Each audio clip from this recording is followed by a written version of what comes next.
সালাত কেমন করে আদায় করতে হয়, পায়ের ভিতরে তীর কেটে গেলেও কিন্তু সালাত আদায় করছে, তারপরে সালাত নামাজের ভিতর কি মজা পাচ্ছে তারপর কিন্তু তীর পায় না।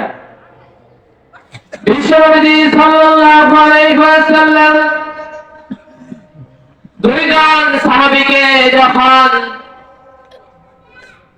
দেশ নিরাপত্তার ক্ষেত্রে যখন সীমান্তর যখন পাড়ায় নিযুক্ত করলেন, দুইজন সাহাবাকে হযরত আব্বাস রাদিয়াল্লাহু তাআলা আনহু হযরত আম্মার রাদিয়াল্লাহু তাআলা আনহুকে দুইজন সাহাবাকে যখন সীমান্তর নিরাপত্তার জন্য যখন দায়িত্ব দিয়ে দিলেন, দায়িত্ব যখন গ্রহণ করেছেন, করতে করতে দুইজন সাহাবী যখন সীমান্ত পাহারা দিচ্ছেন, এমন সময় একজন হযরত আম্মার রাদিয়াল্লাহু তাআলা বললেন যে ভাই, আমার তো শরীর ক্লান্তি মনে হচ্ছে, আমি একটু ঘুমাতে পারলে আমার তো ভালো লাগতো। হযরত আম্মার রাদিয়াল্লাহু তাআলা যখন এই কথা বললেন, বলার পর আব্বাস রাদিয়াল্লাহু তাআলা বলল, ভাই আপনি একটু যান, বিশ্রাম নেন, শত্রু পক্ষ তো আপনার সামনে আসছে না, শত্রু তো দেখা যাচ্ছে না, যার আপনি একটু বিশ্রাম নিয়ে নেন। হযরত আব্বাস রাদিয়াল্লাহু তাআলা যখন তিনি পাহারা দিচ্ছেন, পাহারা দিতে দিতে যখন অনেক রাতের শেষ ভাগ হয়ে গেল, যখন হযরত আব্বাস রাদিয়াল্লাহু তাআলা মনে করলেন শত্রু পক্ষ তো নাই, এমন সময় কি করলেন, হযরত আব্বাস রাদিয়াল্লাহু তাআলা যখন তিনি নামাজে দাঁড়িয়ে গেলেন, নামাজে দাঁড়িয়ে যাওয়ার পরে শত্রু পক্ষ কি করলেন, ইতিমধ্যে পায়ের ভিতরে যখন তিনি নিক্ষেপ করলেন, তিনি নিক্ষেপ করার পরে যখন তিনি পায়ের ভিতরে কখন তিনি ঢুকেছে তার টের পায় নাই।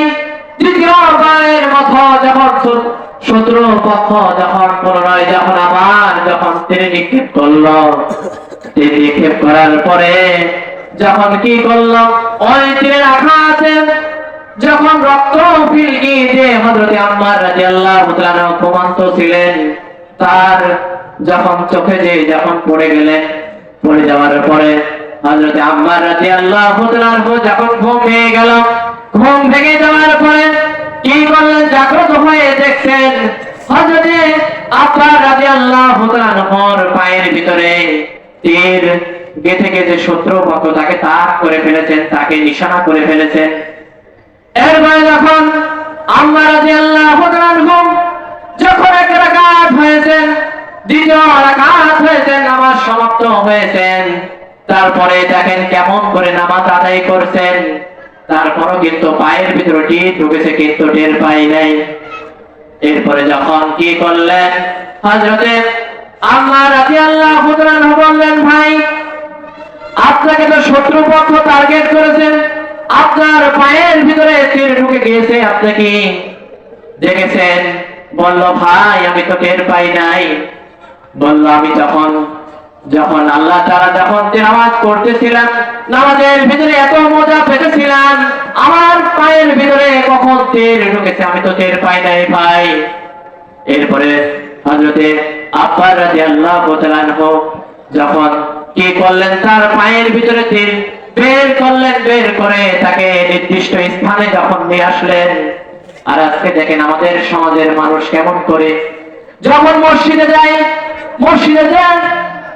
নামাজের দিকে আমাদের মন থাকে না, তার দিনে আরকান আপনি যখন নামাজে যখন দাঁড়িয়ে যাবেন, যখন ধীর স্থির ভাবে যখন দাঁড়িয়ে যাবেন, যখন তেলাওয়াত গুলা করতেন, যখন আস্তে আস্তে তেলাওয়াত করতে হবে, ওয়ারাতিলিল কুরআন তারতিলা, জোরে বলি আল্লাহু আকবার।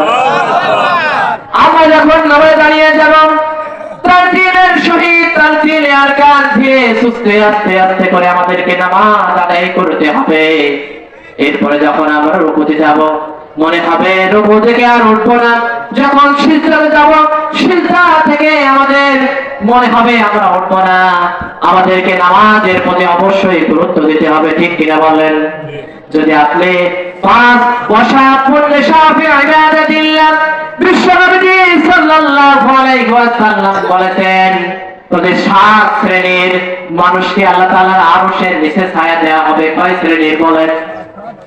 7 শ্রেণীর মানুষকে আল্লাহ তাআলার আরশের ছায়া তলে যখন তাদেরকে দেওয়া হবে, আর আল্লাহ তাআলার আরশের ছায়ার নিচে যখন দেওয়া হবে, এক নম্বরে হচ্ছে ওয়াশাকুর নিশাফা ইবাদাতিল্লাহ, যে সমস্ত বান্দা কলবটা কলব মুআল্লিমুন ফিল মাসাজিদ, তার কলবটা যখন ওই মসজিদের সঙ্গ ধরে থাকবে, ওই সমস্ত বান্দাদের জন্য আল্লাহ রাব্বুল আলামিন জান্নাতুল ফিরদাউস দিয়ে দেবে। বলি সুবহানাল্লাহ।